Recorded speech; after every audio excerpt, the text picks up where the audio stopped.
que o senhor identifica esse processo histórico de 1808 para cá, quando a família real decidiu não ficar em Salvador e fez o seu movimento para o Rio de Janeiro? Walter, você disse uma coisa importante, que aqui em São Paulo, se você conversar com jovens, as pessoas não têm noção de que o Nordeste já foi a parte mais rica do Brasil. As pessoas não têm noção. As pessoas acham que São Paulo sempre foi rico, que a região sul sempre foi mais rica e que o Nordeste sempre foi pobre e miserável. Ou seja, a cara do Nordeste, para muita gente, é isso. Somente quem estuda e conhece a história sabe que o Nordeste, até a chegada da coroa portuguesa, era efetivamente a parte mais desenvolvida do Brasil. O primeiro transporte público férreo puxado a tração animal, né, de influência inglesa, não foi em Curitiba, não foi implantado nem em Curitiba, em São Paulo, nem no Rio de Janeiro, foi em Recife, fruto desse processo econômico. E fruto do desenvolvimento econômico da cana-de-açúcar. Da mesma forma aconteceu no final do século XIX com a borracha no estado do Pará e no Acre, ou seja, teve regiões riquíssimas, gente que ficou milionária, gente que mandava até levar roupa em Paris, demorava 6 meses para ir e voltar. Tal era o luxo na Revolução da Borracha. Mas vamos voltar ao Nordeste brasileiro. Eu penso que quando a coroa portuguesa veio para o Rio de Janeiro, eu acho que eles trouxeram apenas a sala da Casa Grande e a senzala ficou no Nordeste. Né? E aí passou-se a cuidar de investimentos, sabe, na região sul e sudeste do país e foi deixando o Nordeste por conta da natureza. Mas, presidente, tem um dado que coincide com a Revolução Industrial, a partir no auge de 1910, a Revolução Industrial puxada pela Inglaterra, que levou o Brasil, o governo do Brasil, a constituir sua política industrial. E os dados provam que, a essa época, lá de 1910 em diante, 80% ficou no Sudeste, 44% em São Paulo. Daí até acho que o que se batizou como a locomotiva do Brasil, São Paulo, tem a ver com essa decisão política e deixou o Nordeste também para trás. Eu acho, Walter, que mais grave ainda é que com a abolição, um dos itens que motivou a abolição da escravidão no Brasil era efetivamente você criar uma mão de obra salariada que pudesse consumir os produtos industrializados na Inglaterra. E isso não fez com que melhorasse a vida do povo, não fez com que melhorasse a vida do negro, porque o negro era liberto e ficava por conta de Deus, ou seja, você não tinha políticas públicas de proteção, de garantia de emprego a essas pessoas. Lamentavelmente, o Brasil fez uma opção. E essa opção, quando eu fui eleito presidente, eu resolvi, sabe, tentar provar que era diferente. Aliás, era importante lembrar que Celso Furtado, quando criou a Sudene, que foi ministro do Juscelino, e foi escolhido como um dos coordenadores do plano de desenvolvimento do Juscelino, o Celso Furtado já pensou o Nordeste em criar mecanismo de proteção e desenvolvimento para o Nordeste, na tentativa de criar políticas especiais para levar as coisas para o Nordeste. Isso significa a redução das desigualdades econômicas e social. Não significa que você tem que governar um país tendo em conta que o governo é o indutor do desenvolvimento. O governo é quem tem capacidade de planejar e orientar o desenvolvimento para tornar o país mais equânime.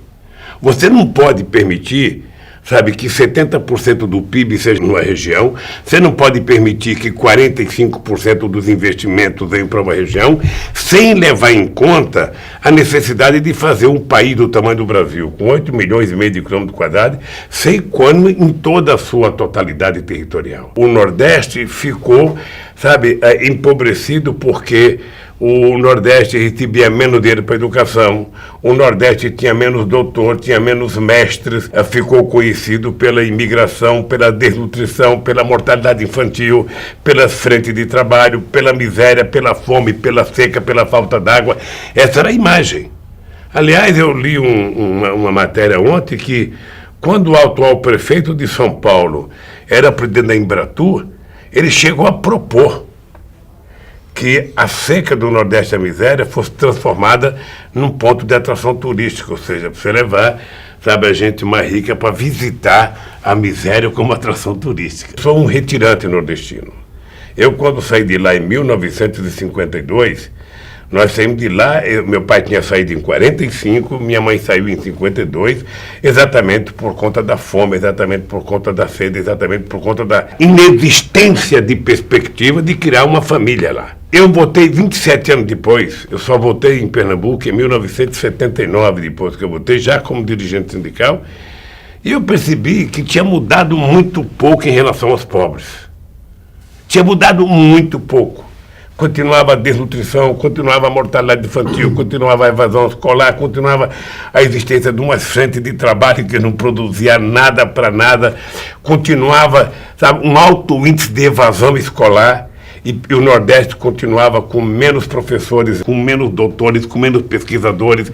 Ou seja, o Nordeste parece que estava predestinado a ser uma região atrasada. Parece que fazia parte da natureza que o Nordeste tinha que ser daquele jeito. Se você imaginar o projeto de transposição das águas do Rio São Francisco, onde Dom Pedro fez um discurso dizendo que ele daria a última joia da coroa para levar água para o semiárido nordestino, ou seja, e governou 67 anos e não conseguiu levar, uma demonstração de que a elite brasileira não dava nenhuma importância, porque os grandes investimentos da elite do Nordeste era que eles tinham apartamento aqui, tinham apartamento no Rio de Janeiro, tinham apartamento em Paris, ou seja, eles ganhavam dinheiro explorando a miséria no Nordeste e usufruía, sabe, no Sul e no Sudeste e na Europa. Presidente, há uma obra muito reconhecida, que é Casa Grande e Senzala, de Gilberto Freire, pernambucano Gilberto Freire. Casa Grande e Senzala traduz bem, não é, a distância de tudo. O senhor acha que esse conceito, ele, mesmo no século moderno, estamos em plena fase da tecnologia avançada, o senhor acha que o conceito da Casa Grande com Senzala, ela se mantém, nesses tempos de hoje? Se mantém no Nordeste, se mantém em São Paulo. Eu vou te dar um exemplo de um jornalista muito importante, Velho Frias, que era o dono da Folha de São Paulo, que morreu em 2009, se não me engano. Ele me dizia assim: ô Lula, você está enganado. As pessoas do andar de cima não vão deixar você subir no andar de cima, Lula. Esse negócio de você querer ser presidente, você vai ver, eles não vão permitir você subir no andar de cima. Bom, e eu cheguei no andar de cima. Eu cheguei no andar de cima para tentar provar que era possível as pessoas chegarem. Mas o que a gente sente é que essa questão da Senzala é uma questão que está na cabeça das pessoas. Isso tem a ver com a ideologia também. Tem a ver. A direita, ela está revigorada, como é que o senhor vê essa interseção da ideologia e do conceito social? Veja, eu não diria que a direita está revigorada, porque a direita sempre foi direita, ou seja, o discurso da direita não se renova, é um discurso histórico praticamente. O que acontece é que quando nós falhamos, eles ganham força. E nós, quando damos pretexto para que eles cresçam, eles crescem. É por isso que você tem alternativa de governadores, alternativa de senadores, deputados e de presidente da República. Mas antes de falar da direita e da esquerda, deixa eu te dizer uma coisa. O que mais me assusta em todo esse processo de pobres e ricos, de Nordeste e Sudeste, é o preconceito que está estabelecido culturalmente na cabeça das pessoas. Ou seja, as pessoas não aceitam que as pessoas do andar de baixo subam um degrau. Não é nem tirar nada deles. Mas isso tem a ver com a classe média. É chegar próximo deles. A classe média tem um papel... É porque tem setor da classe média que pensa como se fosse rico. Ou seja, é o cidadão médio que ganha um salário razoável, sabe? E que ele quer ter o padrão de vida do seu patrão.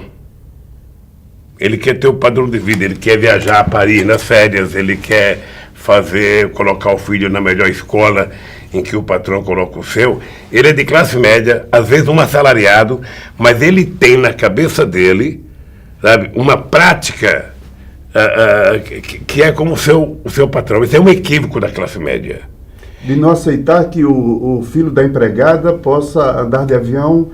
De não aceitar que o filho da empregada esteja no banco da escola que o filho dela está. Tem esse filme da Ana Mulher, A Que Horas Ela Volta, sabe, que retrata muito a ascensão, sabe, dos pobres nesse país e o preconceito contra essa ascensão. Eu jamais imaginei que existiria. E esse preconceito tão forte, ou seja, de você... não é que você está perdendo um prato de comida, você não quer que o outro coma um prato igual que você está comendo. Eu já vivi isso, e eu não era mais uma figura desconhecida, entrar num restaurante aqui em São Paulo e passar numa mesa e ver a pessoa dizer, ele disse que é pobre, mas está comendo no restaurante da gente. Ou seja, é o fato de incomodar as pessoas mais humildes estarem frequentando os mesmos lugares, ir para teatro, ir para cinema, ir para restaurante, ir para aeroporto, sabe? Então, essa coisa vem desde a criação do Brasil. Isso eu pensei que estava mudando, assumi a presidência na disposição de mudar. A minha frustração é porque eu não conheço ninguém que tratou todo mundo em igualdade de condições como eu tratei. Não teve um empresário nesse país que não ganhou dinheiro no meu governo. Não teve um banqueiro que não ganhou dinheiro no meu governo. Não teve um trabalhador que não teve aumento de salário no meu governo. Ou seja, foram 12 anos seguidos de aumento de salário mínimo, foi legalizar a empregada doméstica e dar ela a cidadania, foi acabar com as frentes de trabalho e dar emprego efetivamente para os pobres, foi fazer com que as pessoas se sentissem, sabe, cidadão de primeira classe, ou seja, o direito de vir. Sabe, quando a pessoa trocava um jumento, sabe, por uma motocicleta, era uma ascensão extraordinária. Sabe, esse cidadão passava a participar do processo produtivo do Brasil, passava a ser um consumidor, sabe, e aí é que a economia começa a crescer. E as pessoas que eu pensei que aceitavam isso como uma coisa natural, porque cada vez que o pobre sobe um degrau, é possível que os outros também subam um degrau. Porque qual é a lógica? Veja, foram 22 milhões de empregos criados em 12 anos de PT. 22 milhões de empregos. Foi a maior política de inclusão social da história do país. Quando o trabalhador trabalha, ele ganha um salário, sabe, ele vira um consumidor.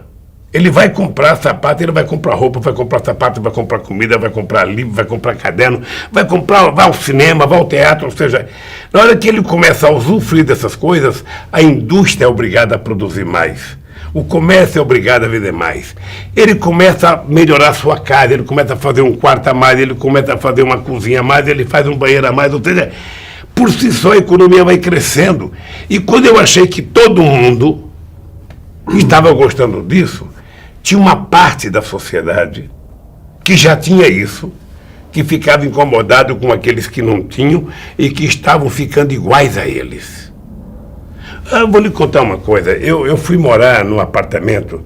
O meu apartamento tem uma cobertura que é metade dessa sala aqui. E quando eu fui morar, é um apartamento de classe média. Você tinha lá profissionais liberais, você tinha advogado, você tinha dentista, você tinha... A profunda mágoa que as pessoas tinham de um metalúrgico e morar em cima deles. Ou seja, aquela michuruca, aquele apartamento, não era para um metalúrgico morar, era para alguém que fosse mais do que metalúrgico. E isso, Walter, existe até hoje. Isso existe até hoje, existe na Paraíba, existe em Pernambuco, existe no Acre, existe em Roraima, existe em São Paulo, existe na periferia, existe em tudo quanto é lugar. O preconceito é uma doença gravíssima e que se a gente, sabe, não souber cuidar disso, a gente não vai ter uma sociedade, sabe, humanista, uma sociedade exatamente democrática que aprenda a conviver na diversidade.